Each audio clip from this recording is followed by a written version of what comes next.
Rapid City is looking to make two parks on the west side of town more accessible, and today the city's Legal and Finance Committee recommended approval of a resolution that supports Black Hills Works' application for a state grant for the Legacy Trail project. The organization is applying for more than $816,000 in grants through the South Dakota Department of Transportation.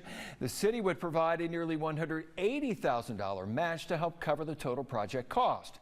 Phase 1 of Legacy Trail would connect Mary Hall and Raider Parks and make them more accessible for people. It would also provide students a safer route to West Middle School. In addition, Legacy Trail would give cyclists, wheelchair users, and pedestrians alternative paths to travel on. The city's grants division manager said the project idea first came up when Black Hills Works wanted to create a special park environment for their clients.